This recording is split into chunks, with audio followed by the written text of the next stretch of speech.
രാമൻ ലവകുശന്മാരെ കണ്ടെത്തുകയും സീതയുടെ പ്രാണത്യാഗത്തിനുശേഷം തന്റെ അവതാര ഉദ്ദേശ്യം സഫലമായി എന്നു മനസ്സിലാക്കുകയും ചെയ്തു. രാമായണത്തിൽ ശ്രീരാമന്റെ ഇഹലോകവാസത്തിന് പരിസമാപ്തി കുറിക്കാനാണ് കാലൻ എത്തുന്നത്. മുനികുമാരനായി വേഷം മാറി കാലന് അയോധ്യയിലെത്തി.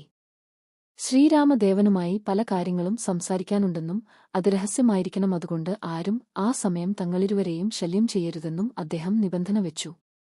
മാത്രമല്ല, ആര് ആ സമയം തങ്ങളെ ശല്യം ചെയ്യുന്നുവോ അവരെ കൊന്നുകളയാനും യമൻ രാമനോട് ആവശ്യപ്പെട്ടു. ഇതനുസരിച്ച് ലക്ഷ്മണനെ ശ്രീരാമൻ കാവലിനായി വാതിലിനു പുറത്തു നിർത്തുകയും ചെയ്തു.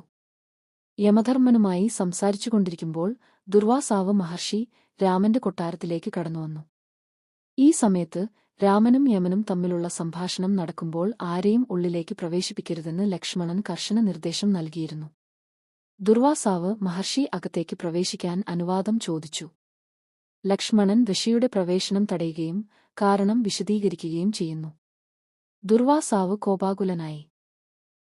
തന്നെ അകത്ത് കടത്തിവിട്ടില്ലെങ്കിൽ അയോധ്യയെ മുഴുവൻ ശപിക്കുമെന്നു പറയുന്നു. അയോധ്യ നിവാസികൾ കഷ്ടപ്പെടുന്നതിനേക്കാൾ തന്റെ ജ്യേഷ്ഠനാൽ വധിക്കപ്പെടുന്നതാണ് നല്ലതെന്ന് ലക്ഷ്മണൻ തീരുമാനിക്കുന്നു. അയാൾ അകത്തേക്ക് പോയി രാമനെ തടസ്സപ്പെടുത്തുന്നു. പിന്നീട് തന്റെ വാക്ക് പാലിക്കാനുള്ള ഉപദേശത്തിനായി ശ്രീരാമൻ ഋഷി വസിഷ്ഠനെ സമീപിക്കുന്നു. രാമനെയും സീതയെയും സംരക്ഷിക്കുന്നതിനായി 14 വർഷത്തെ വനവാസകാലത്ത് ലക്ഷ്മണൻ ഉണർന്നിരുന്നു. അത്തരമൊരു പ്രിയപ്പെട്ട സഹോദരനെ എങ്ങനെ വധിക്കാൻ കഴിയും? പക്ഷേ ധർമ്മത്തിന്റെ ഒരു പ്രതിസന്ധിയുണ്ട്. ലക്ഷ്മണന് രാമനെ ഉപേക്ഷിക്കാൻ കഴിയുമെന്നും അത് അദ്ദേഹത്തിന് മരണത്തെ അർത്ഥമാക്കുമെന്നും വസിഷ്ഠൻ പറയുന്നു. രാമൻ നൽകിയ വാക്ക് അനുസരിച്ച് ലക്ഷ്മണനെ എന്നേക്കുമായി ഉപേക്ഷിക്കാൻ തീരുമാനിച്ചു. ഇത് മരണത്തിന് തുല്യമായി കണക്കാക്കപ്പെട്ടു.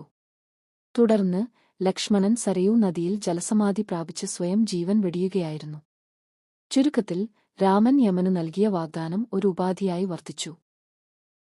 എന്നാൽ ലോകത്തെ ശപിക്കുമെന്ന ദുർവാസാവ് മഹർഷിയുടെ ഭീഷണിയും രാമന്റെ വാക്ക് പാലിക്കാൻ ലക്ഷ്മൺ കാണിച്ച ത്യാഗവുമാണ് അദ്ദേഹത്തിന്റെ മരണത്തിലേക്ക് നയിച്ചത്.